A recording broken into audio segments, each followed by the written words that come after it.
Merhaba. Hı hı. Başladık. Daha doğrusu başladığımızı sanıyorum ama önce bir kontrol edeceğim. Gerçekten başladık mı?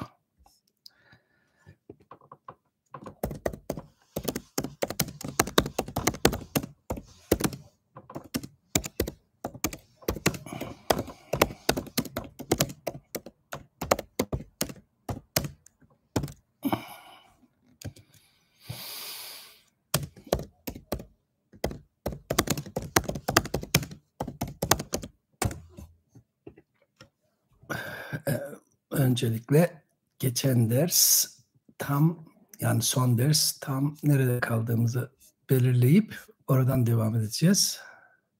Tam olarak hangi satırdan kaldık? Araya epey bir tatil girdi. Yani zaruri tatiller girdi. Benim hastalığım ve 1-2 seyahat epey etkiledi.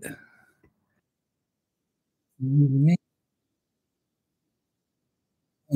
20'ye girmişiz.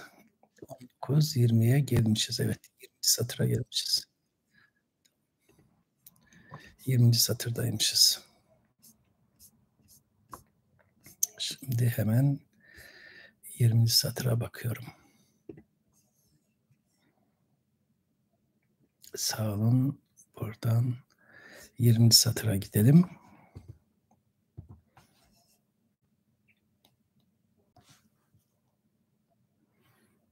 Sezilmiş'in aittı. İnce tip.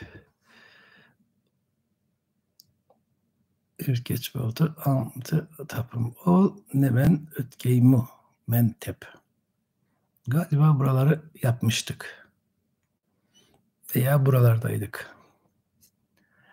Şöyle bakıyorum da önceki ders buraları gösteriyor. 23 23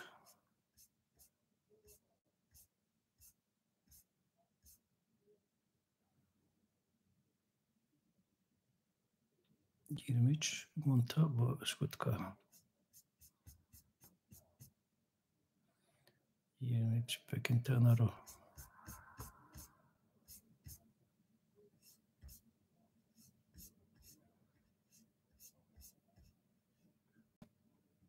Evet, tamam. Burada. Bu bölümdeymişiz. Tamam. Bu bölümdeymişiz. Yaklaşık kaldığımız yer bu bölüm. 19-21'i geçmişiz. Evet.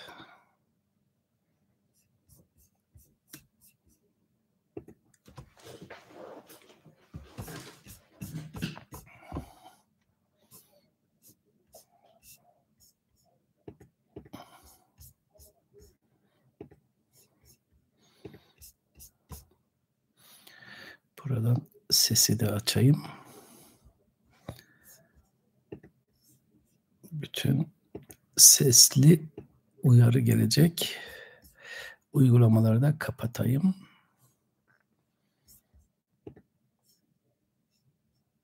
Tamam.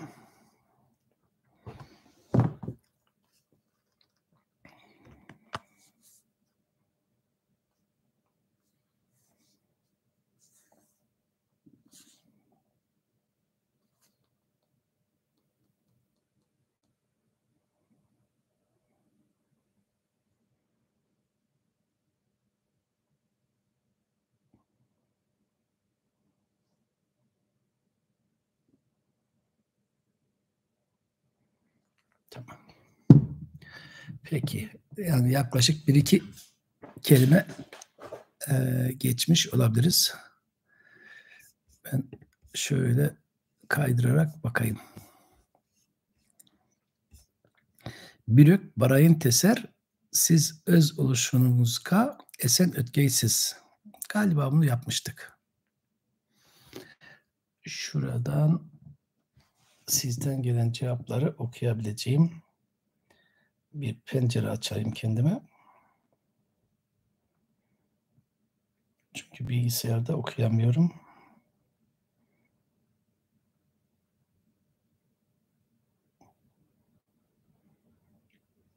telefonda görmeye çalışıyorum ama telefonda da bunu halledemedim.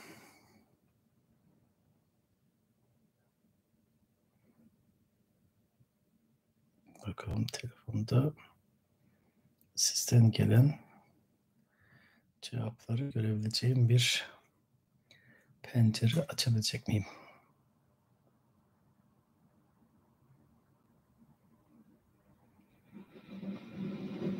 Tamam, açabildim. Sizden gelen cevapları görebiliyorum. Evet, burayı yapmışız. Anta yeme. O zaman anta yeme, ayaklık, agırlık, bolgaysız. Burayı yaptık mı? Anta yeme, agırlık, ayaklık, bolgaysız. Galiba bunu yapmadık.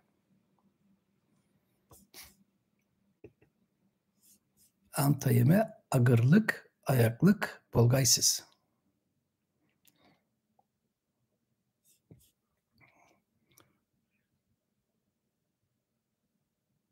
Tamam.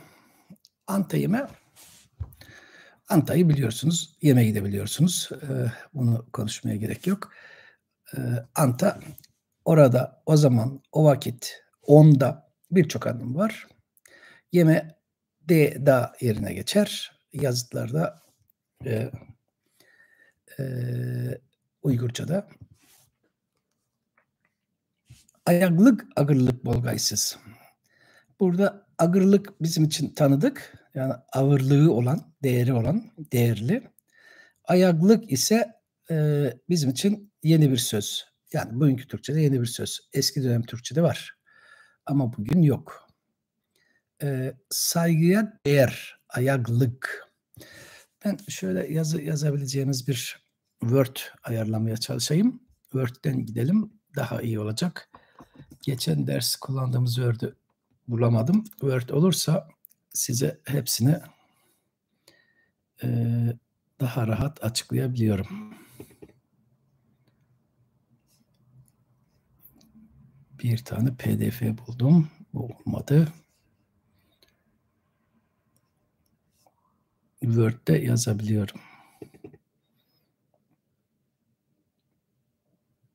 Galiba buldum. Bir Word buldum. Şimdi ekran paylaşımını değiştireyim. Yalnız bunu nasıl yapacağım? Şimdi buradan çık. Paylayı durdur. Yeniden aç. Tamam. Yok, tüm ekran değil. Tüm ekran değil. Şu galiba. Bu da değil. Bu mu?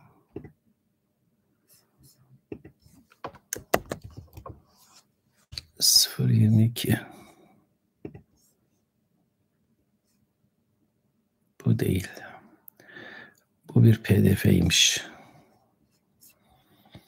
Dur. Nerede? Biraz önce vardı.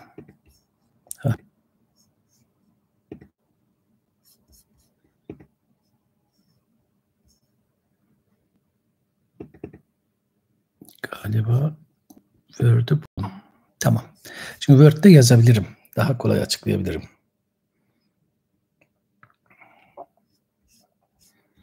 Evet. Şimdi kaydırdıkça görebiliyorsunuz.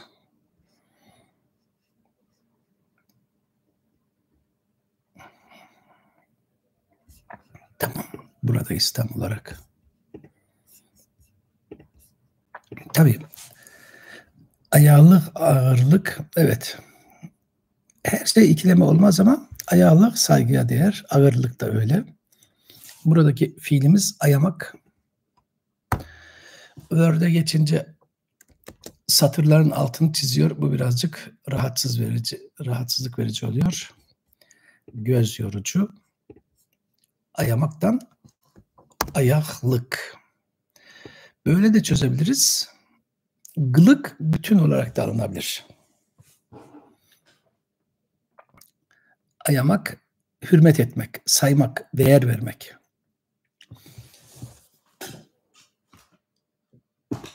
Daha önce birçok kez söylediğim gibi kılavuzuna bakmadan hiçbir iş yapılmayacak.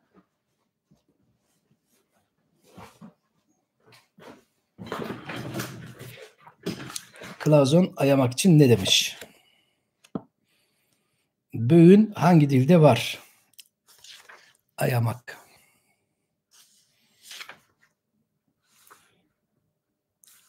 Ayamak. Saymak, hürmet etmek, değer vermek, korumak, muamele etmek,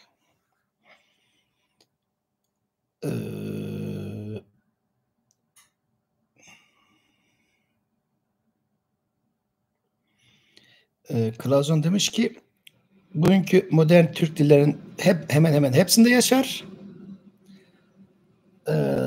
Oğuz kolunda ise Türkmence'de ve Anadolu ağızlarında yaşar demiş. Türkmence'de ve Anadolu ağızlarında. Anadolu ağızlarından bu kelimeyi bilen nece insan var?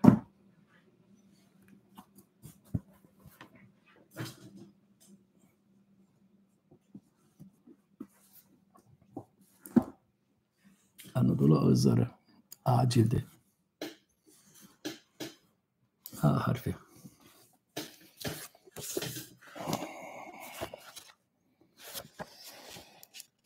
Demek ki Azerbaycan Türkçesinde yok. Niye yok?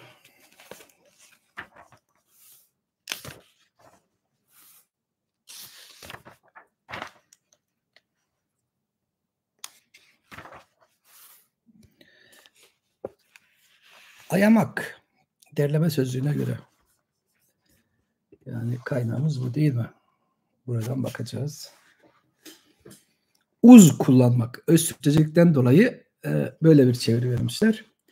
Uz kullanmak, kayırmak. Kayırmak, korumak. Bakın bu korumak daha iyi. Kayırmak da tabii uygun. Nerede? Eğridir ve köyleri. Şarki Karaağaç, Isparta. Zaten Isparta, Burdur köyleri çok çok iyi. Birçok konuda. Birçok konuda özgünlüğü var bu köylerin. Oradan Tokat'a geçiyor. Tokat, Amasya, buralarda çok özgün Türkçe sözcükler içerir. Mesudiye Ordu. Bu biraz iç taraf oluyor. Şebin Karahisar, Giresun, Koyulhisar Sivas, Kırşehir, İncesu Kayseri, Bor Niğde, Nevşehir, Konya, Ermenek, Akşehir. Epey varmış. Bir yerde men etmek anlamıyla varmış Malatya. Karşı koymak, dayatmak Malatya. Maraş ve çevresi Afşin Elbistan ki Afşin Elbistan bu da söz varlığı olarak çok özgündür. İç Anadolu'yla biraz örtüşür. Oradaki anlamı çok yüz vermek, şımartmak.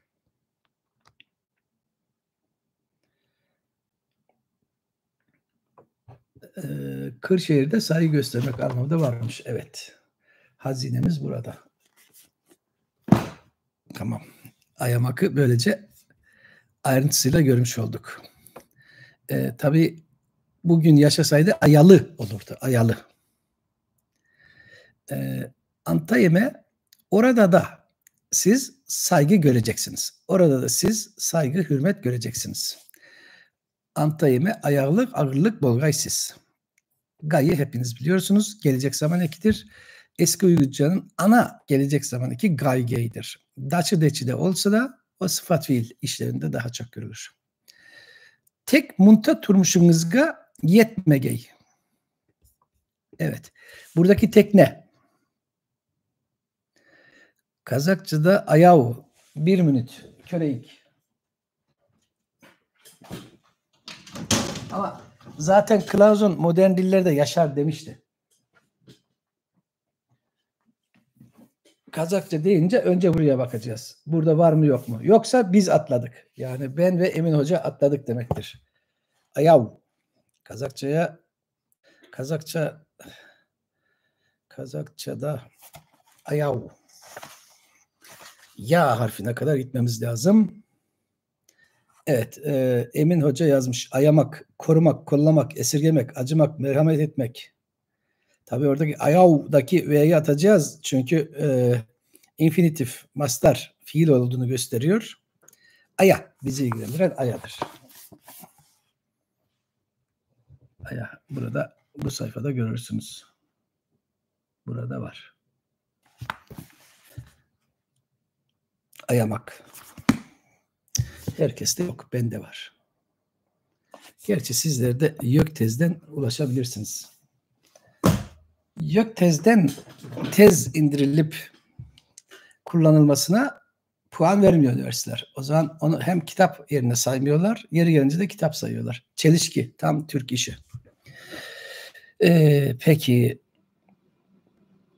elin ayasının bununla ilgisi yok Ataş. Hiçbir alakası yok. Elin ayası aya.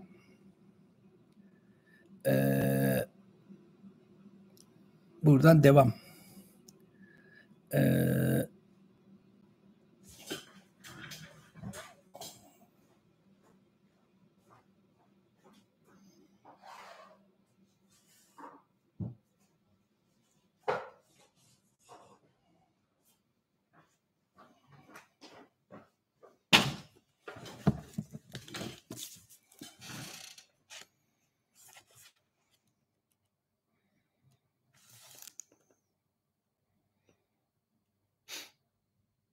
Türkmence'de birinci A uzunmuş. Stahovski Hoca yazmış. O da bizim sözlüğe dayanarak A'ya. Ve bunu uzun açıklamalar var. Bu avuç ve aya kelimesi, özellikle avuç biraz karmaşıktır. Bunun için Marek Hoca'nın çalışmasına bakabilirsiniz. Ve bakalım Andreas Hoca'da ne varmış? Tietze'de.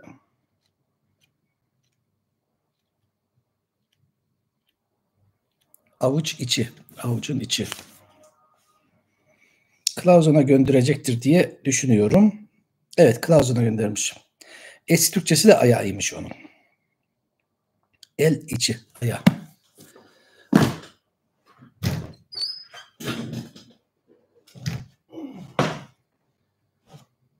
İsim.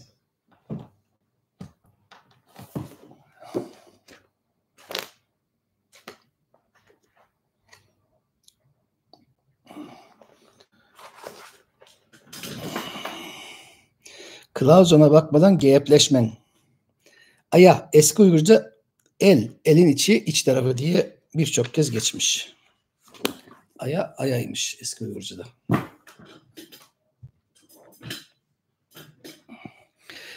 Evet, Marek Hoca'nın etimoloji sözlüğü, Marek Stahovski'nin, ona da baktım. Andreas Tietze Hoca'ya da baktım. Zaten eski Uygurca'dan dolayı biliyorum. Ama eski Uygurca'dan beri o aya. Demek ki her sonu ünsüzle biten bugünkü kelime eski Türkçesi G'li değil. Yani bizim Oğuzca için diyorum. Ayağı saygı kelimesiyle aya, ikisi aynı anda eski Uygurca var. Çok vaktinizi almadan buraya geçelim. Asıl konumuz şuydu. Tek munta turmuşunuzga yetmegey. Yani memleketine dönsen orada saygı göreceksin. Mutlaka saygı göreceksin. Ama işte tek burada ama yerine şöyle bakınız lütfen, boyadım orayı. Tek munta turmuşunuzga yetmegey. Uygurca bazı sözcükleri ayırt etmek için, eş yazımlı sözcükleri ayırt etmek için imlada farklılıklar kullanıyor.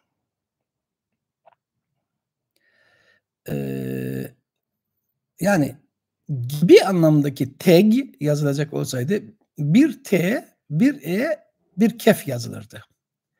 Yalnız, ancak, fakat, lakin, ama yerine olan tek olursa o zaman E'si yazılmaz. Şöyle imladan size göstereyim. Şurada TK yazılmışsa eski Uygurca'da bu yalnız, ama, fakat anlamında. Öte taraftan eğer gibi olan tag yazılacaksaydı gibi olan tag böyle yazılacaktı. Böyle yazılır. Gibi anlamındaki tag böyle yazılır. Bu tag demektir. Bu ise tek demektir. Bu ikisi iki farklı sözcük. Bunu Uygurca'da ne yapmış etmişler? Akıllıca bir yol izlemişler. Bunu rahiplerimiz yapmış olabilir. Tam bilmiyorum. Sadece bir tahmin. Birinci kelime tek gibi anlamdaki. İkinci kelime yalnız, fakat, ancak, ama anlamdaki sözcük. O zaman tek munta turmuşunuzga yetmegey, yukarıda ne demişti? Gittiğiniz yerde orada da saygı, hürmet göreceksiniz. Tek munta turmuşunuzga yetmegey. Hintli rahip ya da falcı bakıyor. Daha önce Hintli rahipler de benzer şeyleri söylemişlerdi. Şu an zanın dönmemesine, Çin'e dönmemesine, çünkü Çin'in yani hak dinin olduğu bir yer olduğuna inanmamalarından dolayı, oysa Hindistan Budizmin yaygın olduğu bir ülke, orada daha çok itibar görecek. Bunu anlatmaya çalışıyorlar. Ama yine de memleketinde itibar göreceksin. Yalnız yalnız munta turmuşunuzga yetmegey. Burada durduğunuz şekilde veya buradaki hayatınıza, buradaki mevcudiyetinize benzemeyecek, yetmeyecek. Yani oradaki saygı, hürmet buradakine yetişmeyecek. Yetmek, buradaki yetişmek, denk gelmek, uygun olmak, yetişmek anlamda. Munta turmuşunuzga demek ki turmuşunuz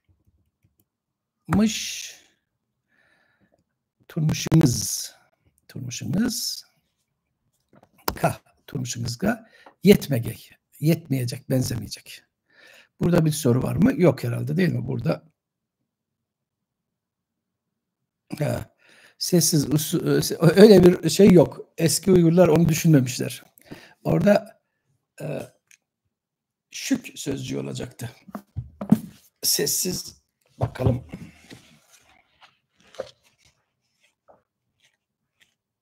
Sessiz, sakin. Sessiz, sakin için çok sözcük var. Doğru söylemişim. Şük. Ama bu soğukça olanmış. Sakin, sessiz anlamındaki sözcükmüş. Sakin, sessiz anlamındaki sözcükmüş. Yani tekin öyle bir anlamı o dönem yok. Şimdi bakalım bir sessiz, sakin anlamda başka sözcükler var mı? Çok. Sessiz, sakin anlamda sözcük Uygurca'da çok. Tavuşsuz. Tavuş Uygurca'da, Kazakça'da çok yaygın bir sözcük. Tepirtsiz, yani hareketsiz, o da bugün yaygın. Tüssem diye de bir sözcük varmış, sakin. Ünsüz de varmış, sessiz. Yani tabii. Amıl, en ünlü sözcük, sakin, durgun, amıl. Amıl. Bugün kullanmıyoruz biz amıl. Başka enç, yani o da bu anlamda oluyor. Ençgü, ençgülük. Evet, ve şük. Tek sözcüğünün bu anlamı herhangi bir şekilde geçmiş mi? Geçmemiş. Sessiz, sakin anlamı asla yok. Evet. Tekrar buraya dönelim. Tek munta turmuşunuzka yetmegey. Munta bu sözcüğünün, bu adılının lokatif, ablatif şekli, değil mi? Bu munta. Zamir neyse araya bu'dan sonra girmiş oluyor. Herhalde burada soruluk bir şey yok. Ençkü, evet. Huzur, sükunet. Özünüz yaşınızgı körser, bökünte ınaru takı 10 yaş tirik yaşagumuz körünür. Şimdi burayı da ayrı renklendirelim.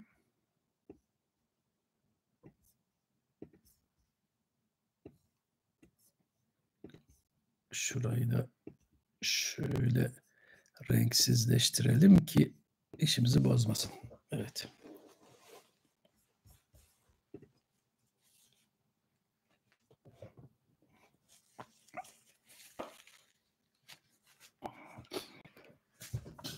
Özünüz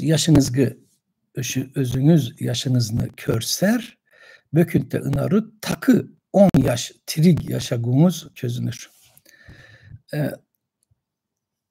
yaşınıza bakmak gerekirse veya yaşınızı görecek olursak, yani daha ne kadar yaşayacak olduğunuzu tahmin etmek gerekirse, bökünte unaru, bugünden sonra, bugünden öte.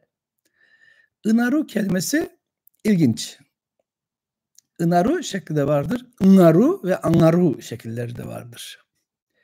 Herhalde Anadolu'daki ağrı kelimesi, buradan ağrı, buradan öte sözcüğü niyeli şekilden gelir. Çünkü niye ancak ve ancak niyeden uzunluk çıkacaktır. Inaru, angaru. A harfimiz elimizde. Bakalım.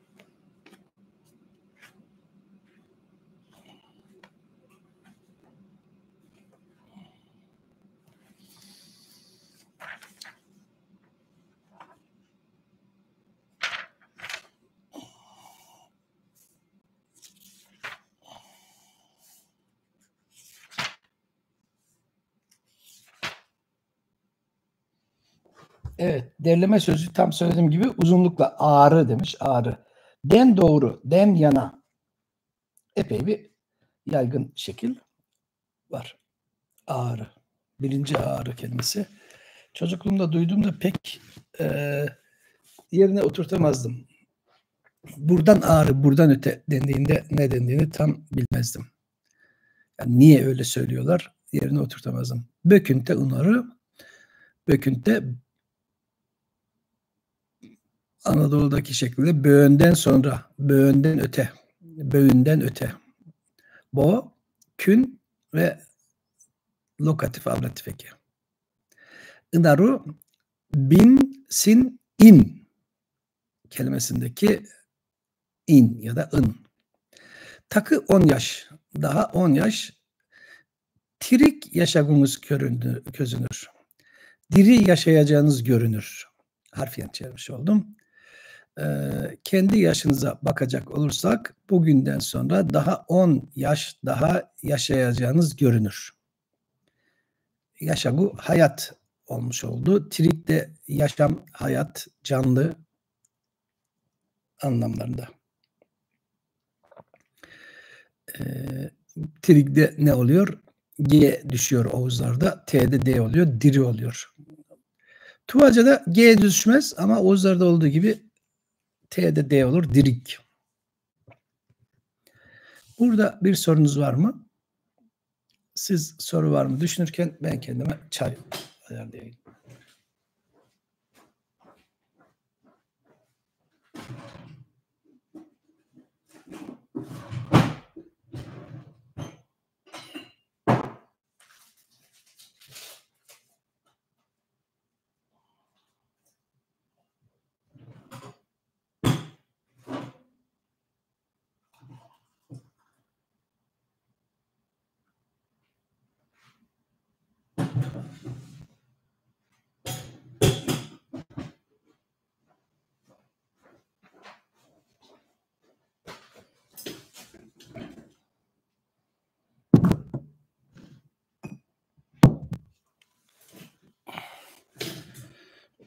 Közünmek ile gözükmek aynı mantık mı? Ben bilmem. Ben ne bileyim. Ben sadece bir öğretmenim. Onu memleketimizin şöhretli ve de devletli etimologlarına sormanız lazım. Közünmek. Tabii burada bir közmek diye bir fiil olsaydı ne belli ki öyle. Bunun için bir kaynağımız var. Çok iyi bir kaynağımız var. O kaynağımızda bir şeyler olacak.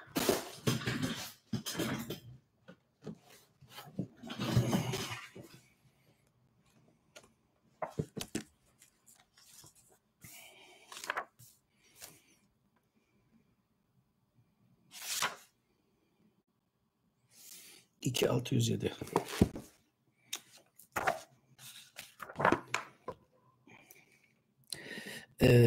Marcel Hoca to be visible, to appear demiş.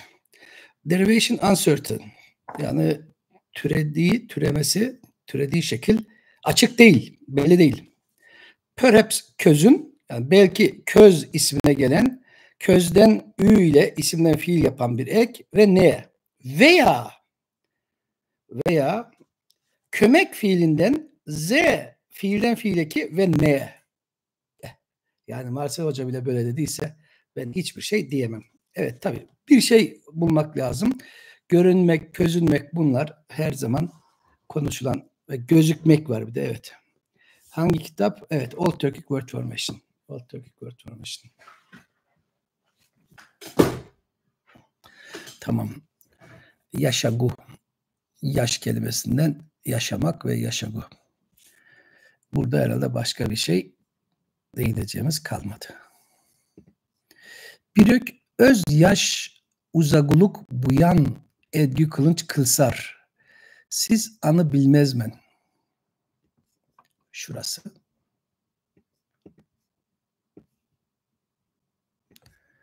Bunu da ayrı boyayalım. Buna bir boya bulalım.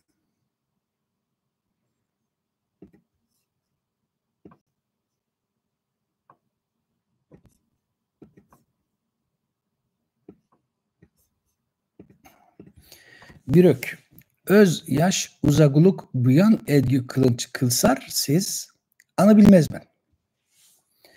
Birök hepimiz biliyoruz. Bugün Kazakçadan Uygurca'ya her dilde yaşar. Art ünlüleşmiş şekliyle bir ve ök, yani bir sayı adı ve ök edatıyla bugün yaşar. Bürök. Öz yaş uzaguluk. Öz yaş hayat, yaşam. Uzamak biliyorsunuz aslında uzatguluk da belki de olurdu bu. Buyan edgü kılınç kılsarsız. Buyan bildiğiniz gibi Sanskritçe bir sözcük. Onun Uygurca'da aldığı şekildir. Punya sözü. Bu punya, yani buyan sevap anlamındaki punya bugün Moğolca'da ve dolayısıyla Tuvaca'da yaşar. Tuvaca'daki şekil belli ki Moğolcadandır. Çünkü Tuvaların Budist Uygurlarla bir bağların olduğunu sanmıyorum. Yok. Tuvaların Maneheist Uygurlar ile bağı vardı. Ama Budist Uygurlarla bağı yoktu. Çünkü Tuva, Maneheist Uygur devletinin kuzeyinde olan bir bölge bugün. Son Tuva şehri de bugünkü Tuva'nın güneydoğusunda Porbajing şehridir. Ama Budist Uygurlar Turfan, Hoço, Beşbalık, Aksu bölgesindeki Uygurlar ile bugünkü Tuva toprağındaki Tuvaların, atalarının bir temasının olduğunu hiç bilmiyoruz. Yok öyle bir şey. Yani bilmiyoruz. Belgemiz yok. Dolayısıyla has Uygurca kelimeler varsa Tuvacı'da bunlar büyük ihtimalle, çok çok büyük ihtimalle Moğolca üzerinden. Bunu niçin anlattım? Tuvacı'da bugün isim olarak bile kullanılır buyan. Kişi ismi, erkek adı olarak kullanılır. Peki, öteki sözcüğümüz ne? Edgü kılınç. Edgü kılınç, buyanın Uygurca tercümesi. Buyan sözünün eski Uygurca'ya çevirisidir. Edgü iyi, kılınç amel. Kılmaktan kılınç. Tam olarak çevrilmiş.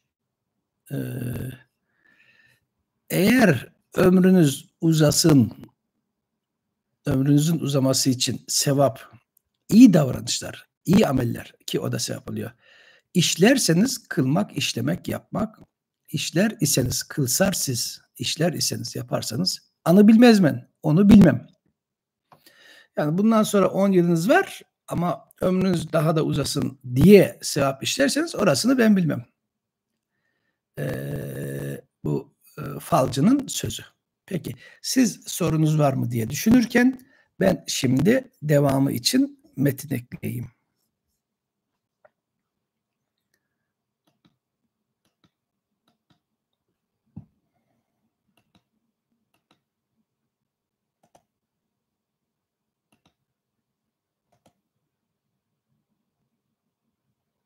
Buradan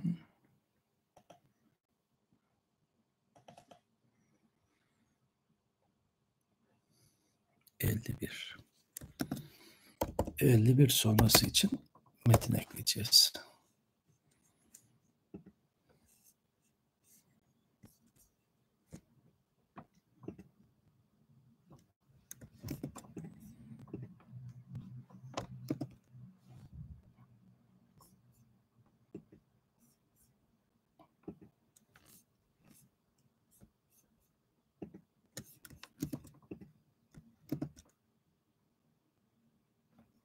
Herhalde hafif sallantılar sürüyor.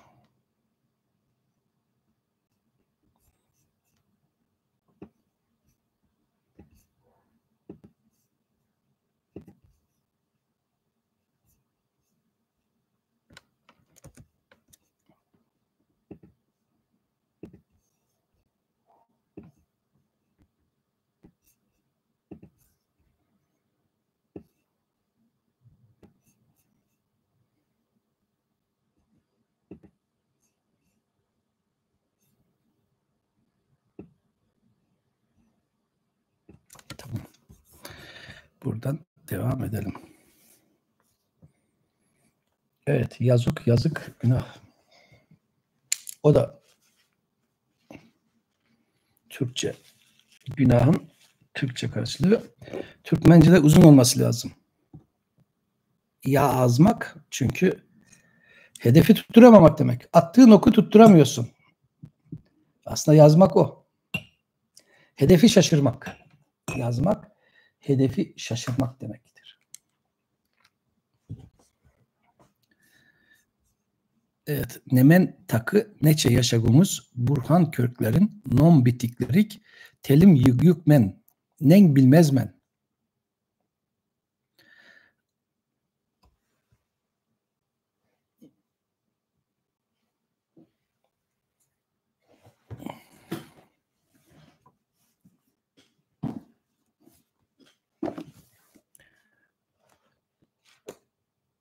Bir bölümleme.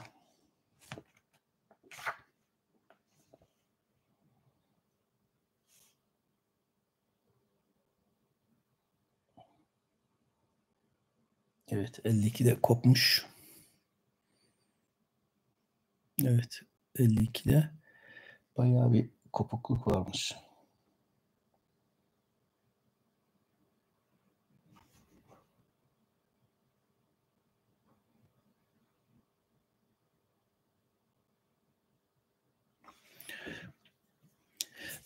Nemen takı neçe yaşagumuz Burhan Körklerin nemen takı neçe yaşagumuz. Evet, orası önceki cümleye ait.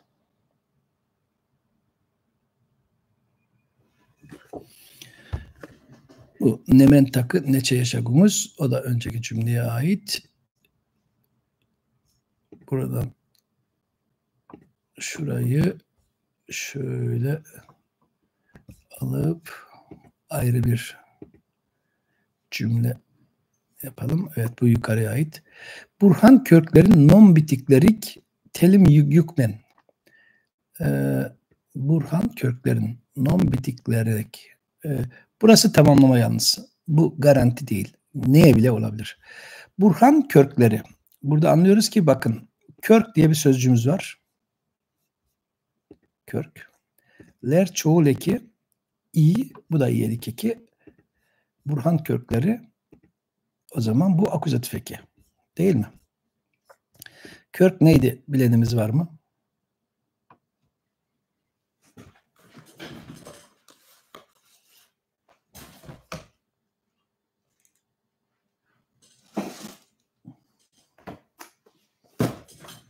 Körk bugün evet, Görk sözü, evet, Görk. Hatta Görklü var değil mi Osmanlıca'da? Görklü var. Görkem diye bugün isim var. Görklü ve Görk. Çok da Görklü var.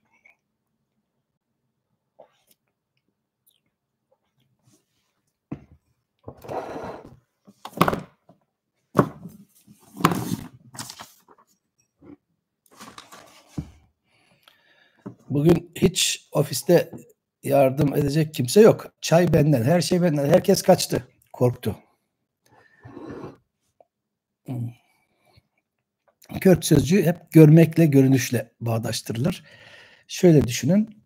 Bugün Orta Asya Türk dilinde güzel anlamdaki sözcük hangisidir? Görünüşü güzel, yüzü güzel. Var mı bilenler? Kazakça, Uygurcadan. Görünüşü, yüzü güzel olan kız hangi sözcükle karşılanır?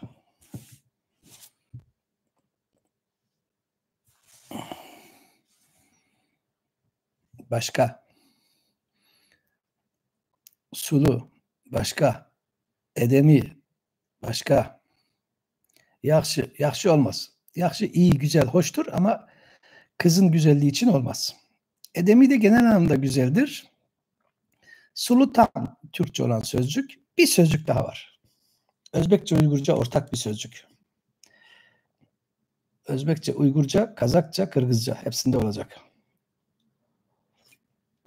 Çiraylık. Çiraylık. Körüklü hangi dilde?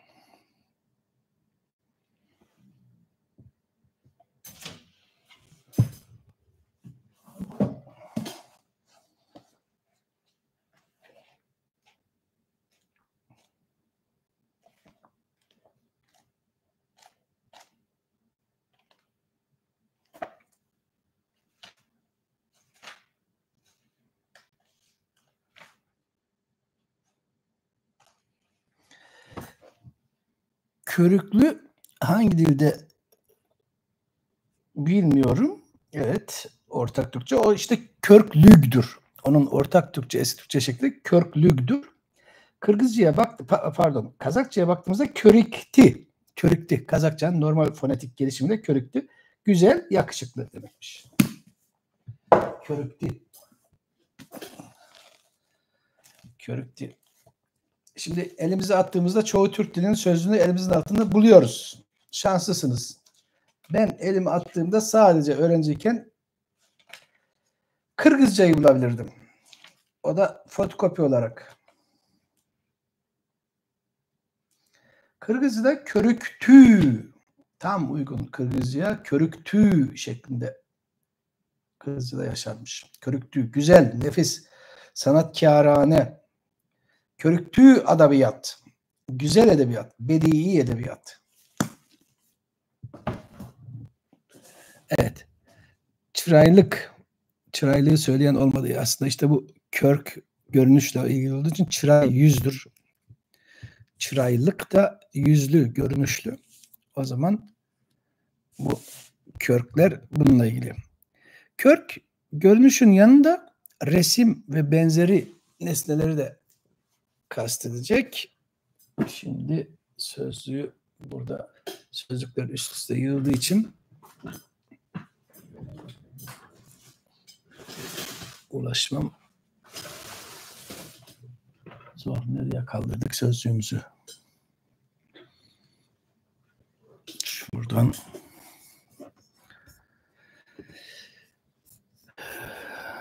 sözlük.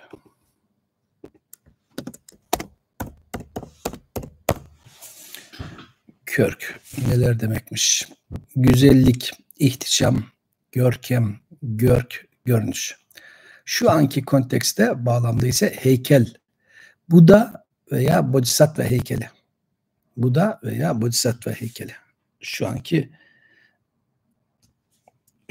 şeyde evet, her şeyi göremiyorum. Bu yandan bir taraftan ekran, bir taraftan sizin yazdıklarınızı tabii ki gözden kaçırıyorum.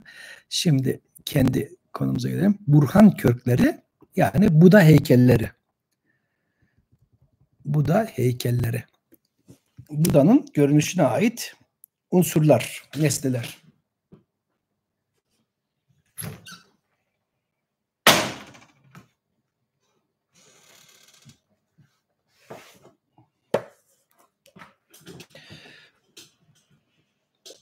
Burhan yani Buda. Burhan körkleri, Buda heykelleri, Buda resimleri. Bunu herhangi bir İslami metinden hatırlayan var mı? Burhan ile Buda heykeli bağlantısını.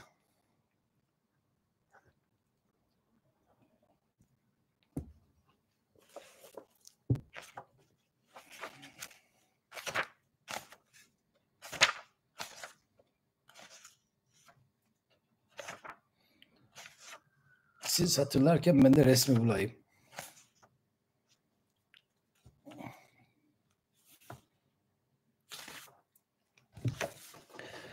Evet, Divan-ı Lügat Türk'te Müslüman Türkler, herhalde Karluklar, İli bölgesinde ya da Ila Suvu yani İli Nehri kayıklara veya büyük teknelere binip karşı kıyıya yani doğu kıyısına geçiyorlar.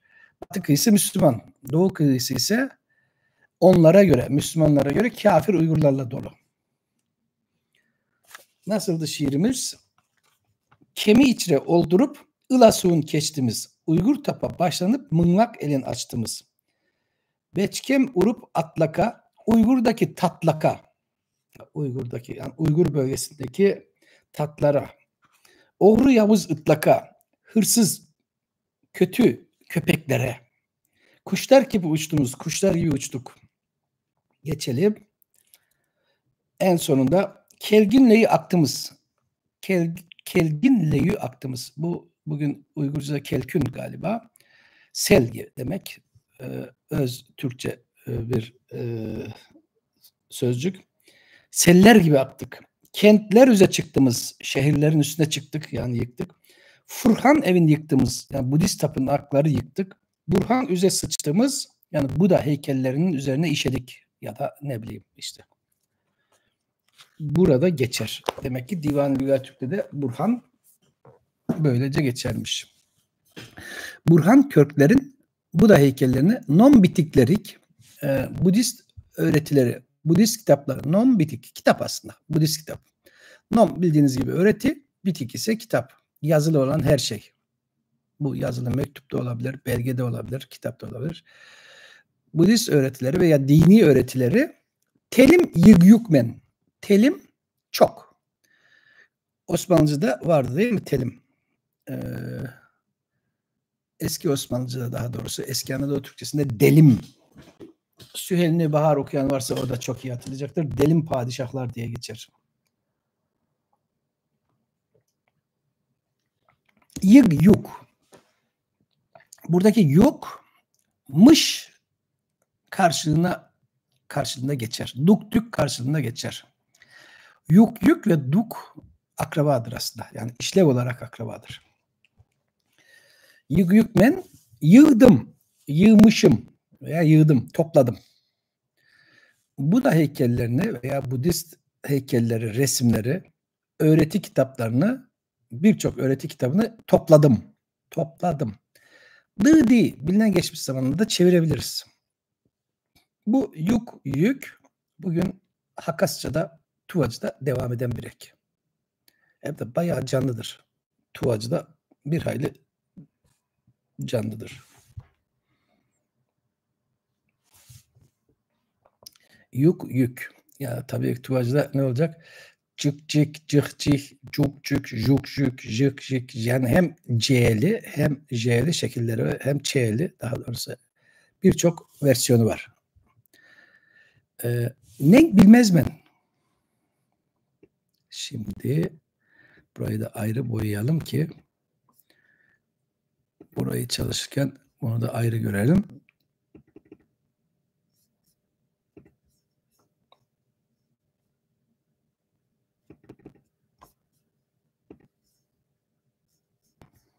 Tamam. Biraz da yukarı kaydıralım ki ne hem şey anlamına gelir hem olumsuzlama anlamına gelir. Yani bilmiyorum. Ne bilmez ben. İşte bilmem. Hiçbir şey bilmem. Tamamlama burası kaybolmuş. Ne bilmez ben. Bolarını Burhan'ın küçü üze yek tegürgey erkimen.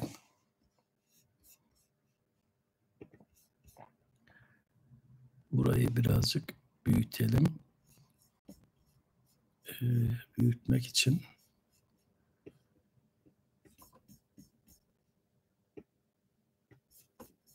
şöyle yapayım. Tamam.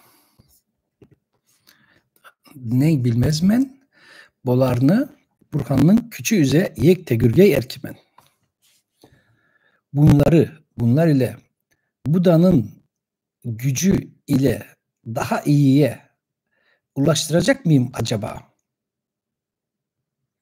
Erki acaba tegürmek, ulaştırmak. Burada tabii kayıp kısımlar var. Tamamlama Çince metnine göre ne bilmez men, Burhan'ın küçüğüze. Bunları Buda'nın gücü ile daha iyi bir şekilde ulaştırabilecek miyim acaba? Bunu bilmiyorum. Burada bilinmeyen bir şey herhalde yok. Tekmekten tegürmek bu iyi bildiğimiz şekil. Erki eski dönemde çok sık kullanılan acaba yerine soru bildiren sözcüğümüz. Bugün var mı? Tuvacıya bakacaksınız. Evet, tuvacıya bir bakalım. Tuvacıyı nereye koyduk? Önce tuvacıya bakalım, sonra kılavuzuna bakarız. Tuvacıda irgi olması gerekir.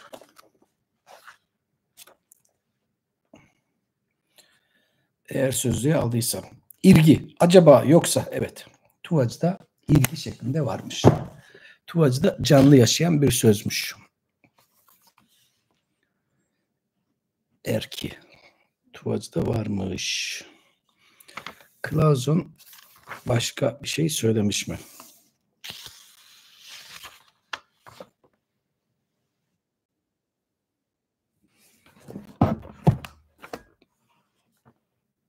Bunun için Gaben, Anne-Marie von Gaben, Schönzam biyografisi çalışmasında not vermiş. Ama görüşleri uyuşmuyor birazcık. Bunun üzerine çok tartışılmış. Harezm Türkçesine kadar sürmüş bu. Bazı Çağatayca metinlerde ve Harezm Türkçesi metinlerde varmış. Bugün için bir şey diyor mu kılavuzun?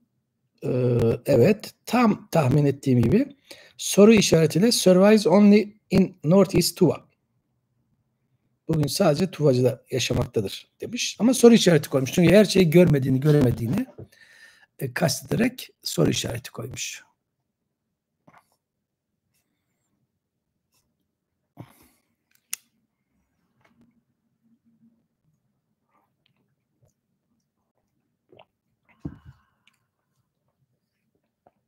Bir dakika. Şurada ses açıkmış. Bunu kısalım.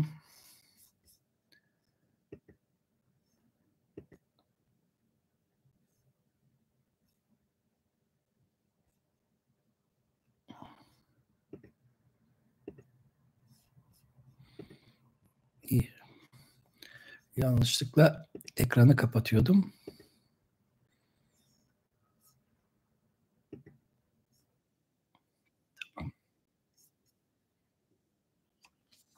Evet, böylece unutmazsınız. Es-Türkçe E, açık E. Es-Türkçe kapalı E. Tuvacı'da sistemli değil. Tuvacı'da onun izini var.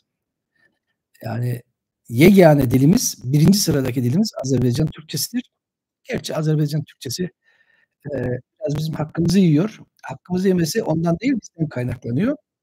Bizim alfabe reformumuza dayanıyor. Bizim alfabe reformunda bu İstanbullu beyefendiler bizim kapalı E'mizi yedi.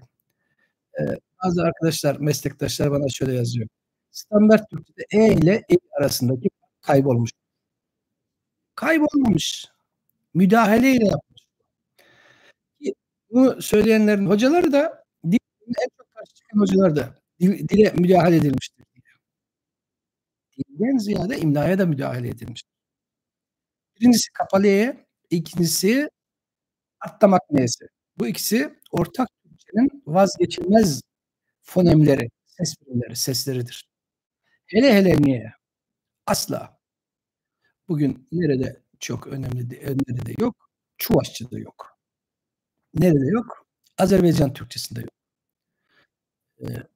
Ama öteki Türk dilleri neredeyse tamamına yakınında çok önemli bir unsur. Niye? Artlama N'si. İkincisi kapalı E bizim ağızlarımızda çok net. Aslında Türkiye Türkçesinden de hala ben birkaç örnek getirmekteyim. Kapalı E önemli bir unsur. Azerbaycan Türkçesinden sonra izi olan, belirli ipucu veren dil Yakutçadır. Yakutça bu konuda %80 ya da %90 tam bir istatistik veremem ama karşılaştığım şekillerden dolayı yardımcıdır. Diftonglar dili. Üçüncü sırada Türkmence'nin biraz yararı vardır. Çok fazla değil. 4'üncü sırada çağdaş Uygurca'nın belirli ölçüde yararı vardır. Çağdaş Uygurca ve Özbekçenin ama her ikisi de tutarsızdır. Tutarlı değildir. Karluk dilleri tutarlı değiller. Geniz neyesi dil bilimciler adamı döverler. Yani dil bilimciler adamı dövüyor. Bütün niyeler genizden çıkar diyorlar. Ne demek geniz niyesi diyorlar. Nazar ne demek diyorlar. Zaten neye nazar bir sestir diyor. Bunu pratikçi dil bilimcilerle konuşmanız iyi olur. Onlar size açıklar. Bunu niçin söyledim? Erki sözcüğü bugün ilgi şeklinde tuvacı. Bunun etimolojisi içinde Gabene ve Clause'una baktıktan sonra en yeni Nasir Hoca'nın çalışmalarına bakacaksınız. Gramerine özellikle bakmanızı öneririm. Şimdi buraya tekrar dönelim. Evet. Burada net acaba sözcüğünün karşılığı. Başka bir şey yok burada diyeceğimiz. Burhan sözünün yapısını biliyorsunuz. Bur ve nigrante sözleri. Buradan bir boya daha seçelim. Hangi boya olsun? Böyle işimizi bozmayacak. Diğerleriyle örtüşmeyecek. Açarı busanman şile adeti elik kumar elik iki han elik kumar elik iki hanlar kenti sizde tegürkeli ıdgay.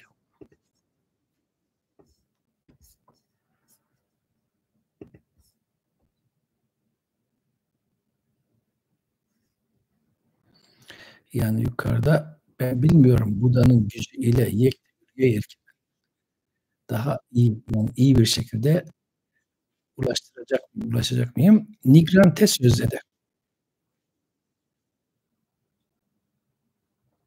Nigrante oradaki falcı ya da falcı roldeki kişi sözledi, konuştu. Açarı busanma. Dert etmeyiniz. Hocam dert etmeyiniz. Açarı hoca demek, üstad demek. Bu aslında yüksek bir ünvan, yüksek bir adı. Acharya, Acharya. Sanskritçe Acharya. Burada Uygurca Acharya. Busanma, sıkılmak, dert etmek. Sözlüğümü buradaymış, üstteymiş.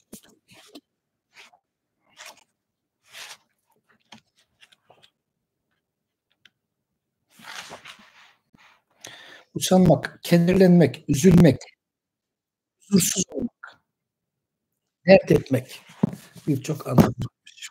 Evet. Dert etmeyin. Şile adeti elik, kumara elik. Şile adeti hükümdar ile kumara hükümdar, bu hükümdarlar, bu iki hakanlar kendileri sizi ulaştıracaklar, gönderecekler. Önce böyle bir çeviri yapmış olayım. Şile adeti şu an Zan'la sohbet eden oradaki hükümdarın adı. Şila eskiden çizgi filmlerde geçerdi. Şila bildiğim kadarıyla güç kuvvet anlamında bir sözcük. Sanskritçe'de normal sözcük anlamı güç kuvvet. O sözcükten bakmak gerekir.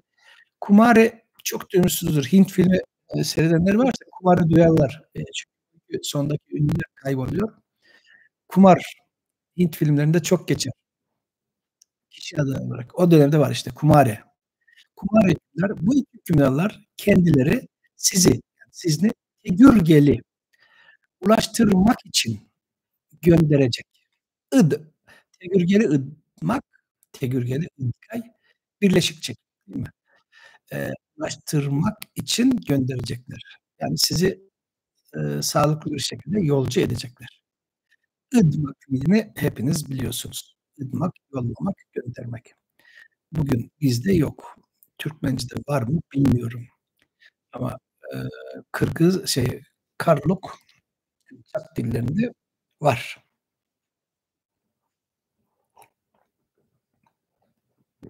Şu ünlü yibermek, cibermek, jibermek fiilinin içerisindeki birinci unsur. Idımak gelir. Peki. Devam. Buradan bir renk daha seçelim. Şöyle güzel. Yok, bu çok koyu. Bu olmaz. Çok koyu olmasın. Amacımızı aşar. Bu okunur mu? Evet. Bu da okunur ama bu da çok açık değil.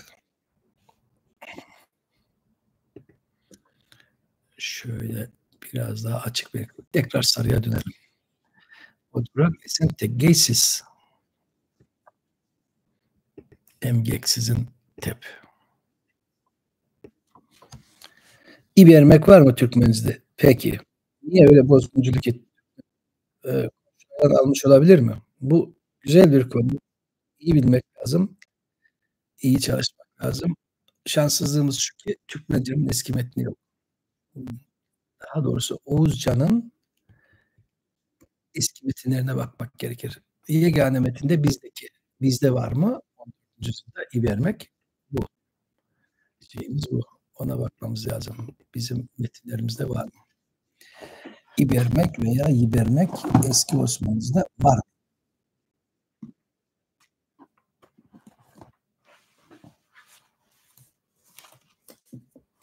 Elimizdeki pratik sözlükten bakalım. Eski Anadolu Türkçesinde ihtimali var. Çünkü Orta Asya'da olan her şey, neredeyse her şey, Orta Asya'daki olan söz eski Osmanlıca'da geçer.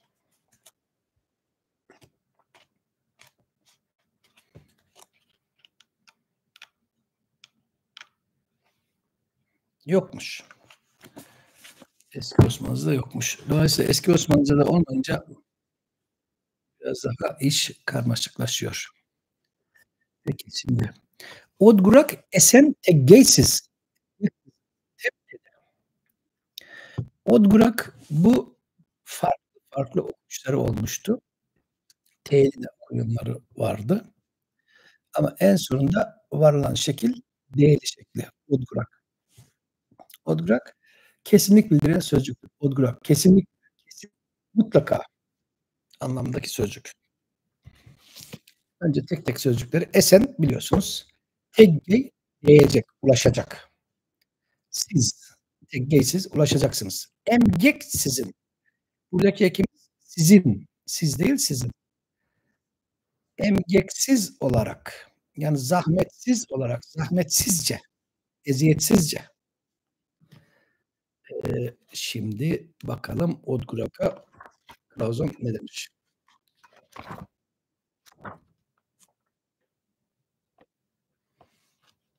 Odgurak.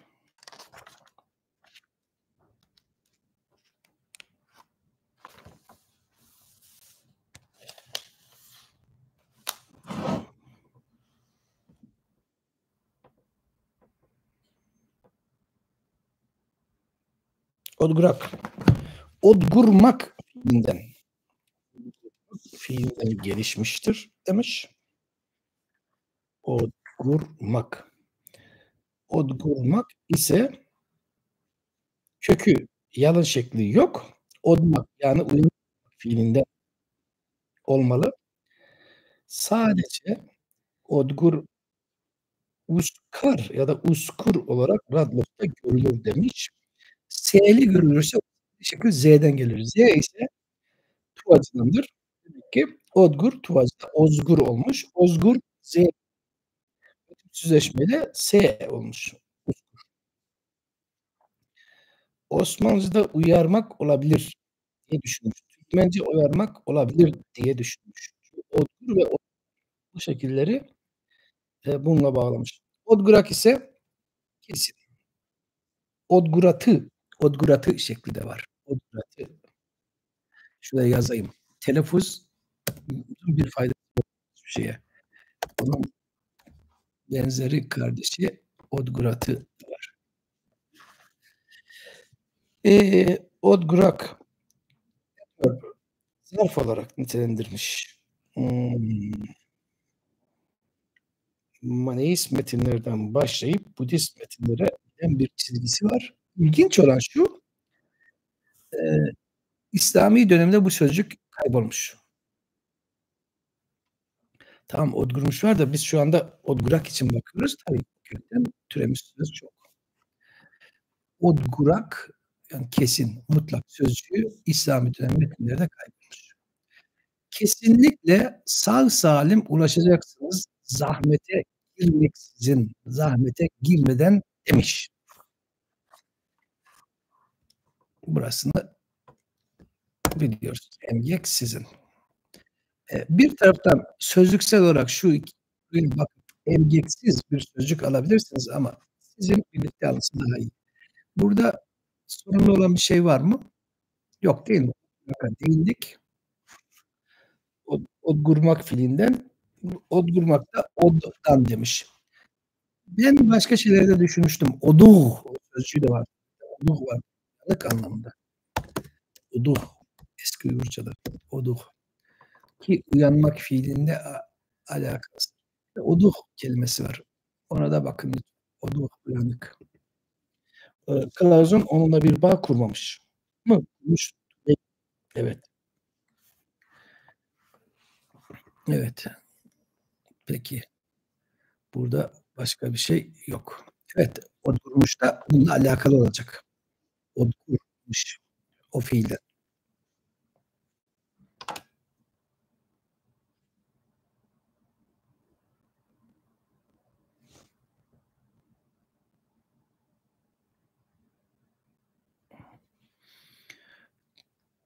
Tamam. İyi vermek daha bakmak lazım. Tek kalemde söylemek olmaz. Peki. Tep dedi demiş. Kesinlikle sağ salim yerinize ulaşacaksınız demiş. Şimdi bakalım burayı bugün bitirelim. Bugün burası bitsin. Samsu açar sözledi. Bu iki hanları nem gelmiş din berü. İdi körmüş yok.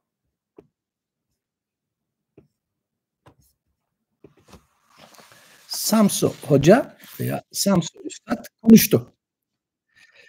Bu iki hanlarık hem iki sözcüğü, sayı sözcüğü hem de çoğul eki bir arada. Bugün de var değil mi? Bugün de varmış. Bu iki Hakanları ay burada yanlış renk seçmişim. Şunu heh. Ne oldu? Ben yanlış yerden seçmişim.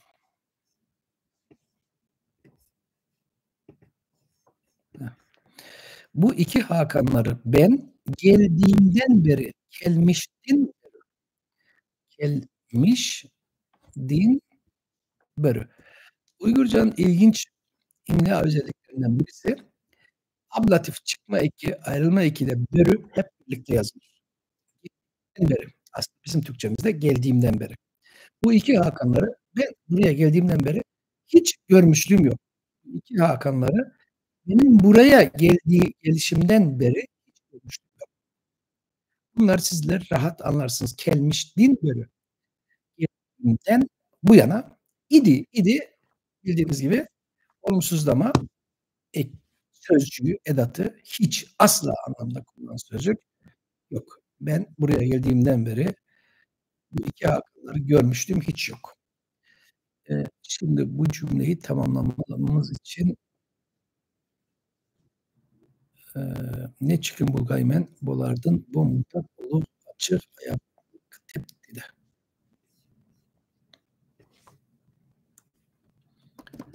(16-24) Benim bugün başka yumuşlarım da var. Onun için ders yapamam. Bu cümleyi bitiririm.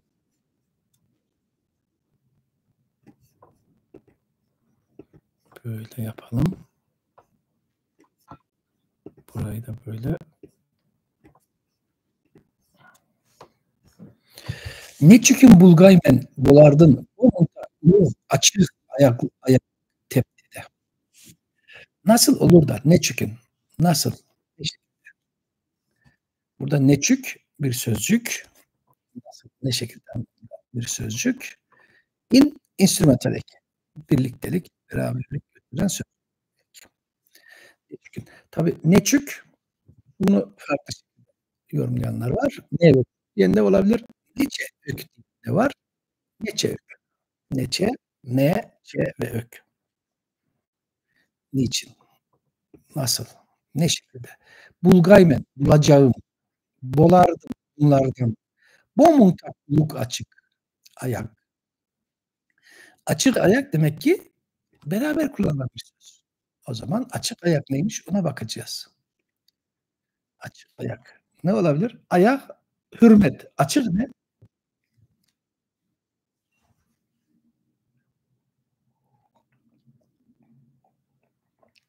2 tane açıktan bahseder sözlükçüler. Sözlükçüler 2'ye böler. Ama önce Clausen'a bakalım, sonra Uygurcacılara bakalım. Açığı için. Ses olarak bu açığı bugün yaşasaydı acı ya da açı olurdu, değil mi? Ya acı olurdu ya açı olurdu. Ağrı sızı anlamında olsaydı acı olurdu. Başka anlamdaysa sözlük bilir. Şimdi bakalım. Hatta Andreas Tietze Hoca bile sözlüğünde iki şekle yer vermişti. Uygurca Wörterbuch'a yani Uygurca sözlüğe bakarak. Şöyle ki, şimdi şöyle yazayım. Açık sözü iki ayrı. Hiç tanımıyoruz. Birinci, bu sözcüğü biz bugün hiç tanımıyoruz. Kökünü, açık sözcüğünün fiilini bilmiyoruz. Bilmiyorsak iki ihtimal oldu. Ya açık ya da açtan açık. İki tane şekil olabilirdi. Bakalım sözlüğümüz ne söylemiş? Clausen'da zaten 2 adet açık madde başı var. Birincisi açmak, acı olmak, ekşi olmak sözcüğünden demiş açık ve kızgınlığa, hiddete kadar getirmiş.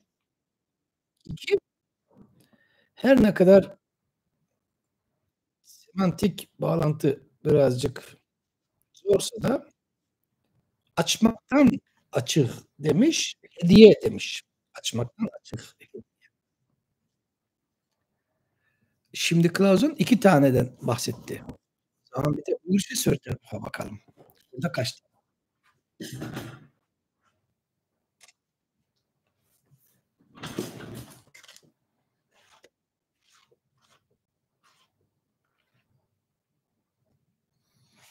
Bir. Uygurca Wörterbuch'ta 2 tane. Ama Uygurca Wörterbuch'un da 2 ayrı baskısı var. Birinci baskısına bir bakalım. Andreas Tietze birinci baskısına esas almıştı.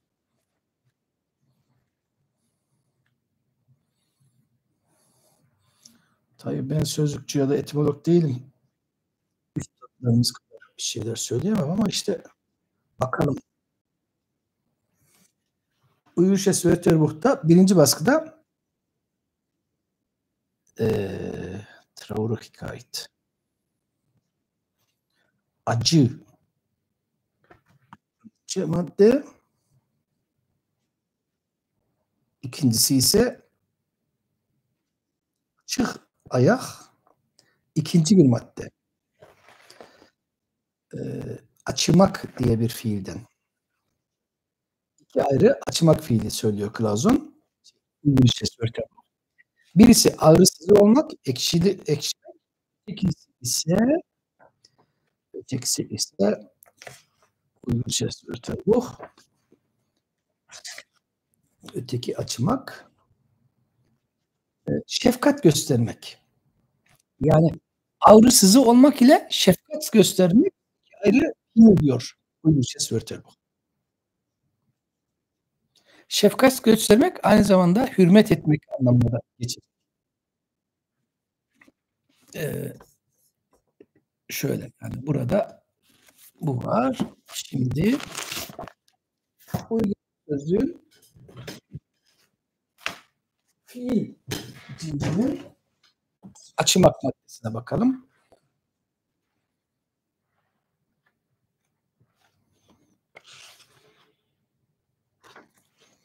Yani ilk sayfalarda oluyor bu. Uygurca Wörterbuch'ta fiilde açmak, acımak, acı vermek, merhamet etmek bir fiil. İkisi de tek maddeye toplanmış. Bunu niye okudum? 2 tane sözlük kullandım. 1'inci edisyon ile 2'nci edisyon arasında fark var. Teat ise 1'inci edisyona göre göndermeler yap. Burada bir tane açmak var. Diyor ki demek ki fikir değiştirmişler ki bunu da biliyorum. Acımak, acı vermek, dertlenmek, kederlenmek, üzülmek. Bu bir anlam. 3'üncü anlam acımak, merhamet etmek. Bu da 2'nci bir anlamı. Eee, evet, durum bu. Neyse, açık ayak, yani saygı, hürmet, şefkat. Nasıl olur da ben bulacağım bunlardan böylesine büyük bir şefkat ve hürmeti dedi. Evet. Hangi cümleyi tam yazayım? Burada tam burada işte. İşte "Ne çıkım bulaymen bolardım bomuntak uluk ayak veya göktep" dedi. Ben bunlardan nasıl olur da böylesine büyük bir şefkat, merhamet veya saygı, hürmet bulabilirim dedi, demiş. Bugünlük burada kalalım. Bugün günlerden Perşembe mi? Perşembe. Herhâlde gelecek Perşembeye kadar tekrar bir ders yapma ihtimalim zor. Çünkü yine bir yolculuğum var. Eğer vakit olursa salı ya da çarşamba akşamı da yapabilirim. Açık ayak. İşte açık ayak burada. Bu mutlak açık ayak. Burada var işte cümlemiz. Cümlemiz burada. Bu muntak açık ayak. Şeyi görüyorsunuz, açık ayak burada. Cümlemiz yazılı. Tamam. Şimdilik bu kadar. Bir sorunuz varsa şunu kapatayım. Başka bir sorunuz varsa tepremek ile evet. Tepremek. Tamam. Bu reklam içindi. Tepremek yani, eee, izleyici kazanmak için güncel konudan çalıp koydum diyeyim. Bakalım. Tepre. Ne için sordunuz?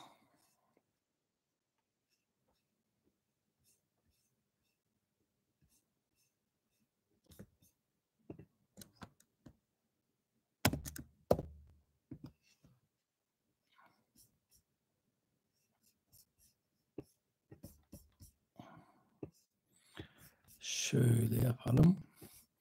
Peki bugünün hediyesi bu olsun.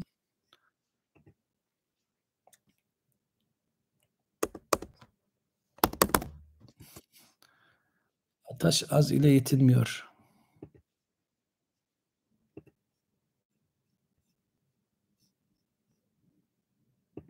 Şöyle yapalım.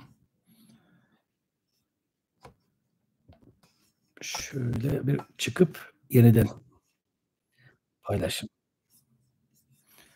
Nerede yine? Şurada. Paylaşmayı durdur. Paylaş. Pencere. Burası.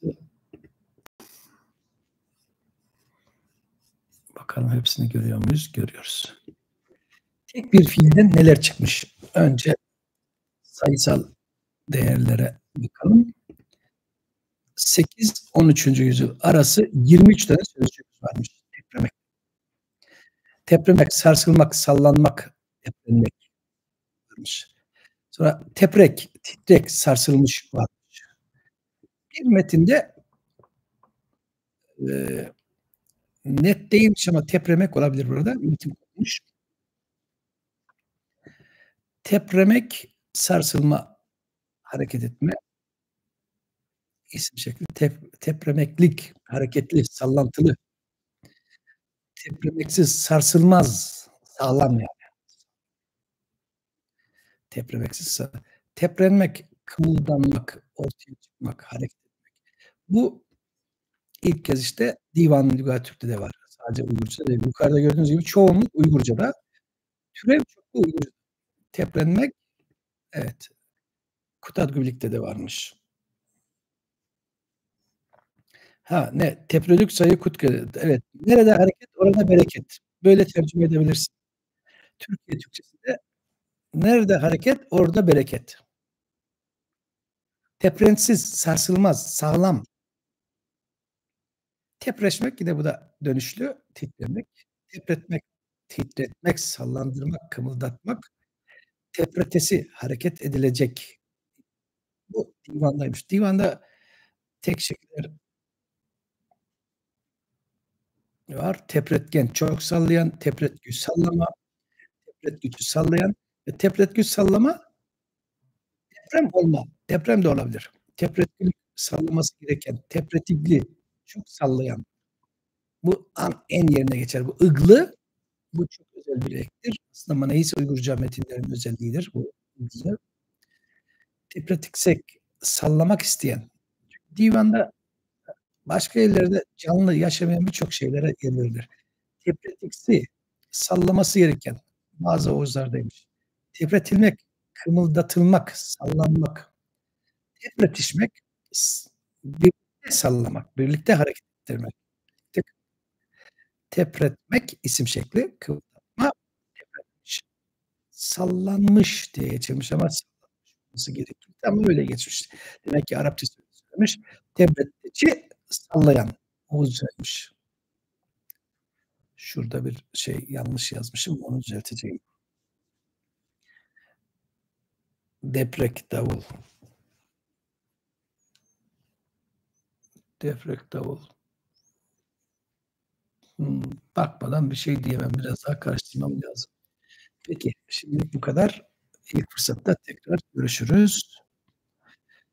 Nasıl çıkacağım? Dur. Nerede? Ha, end stream. Tamam. Sizlere iyi çalışmalar. Görüşmek üzere.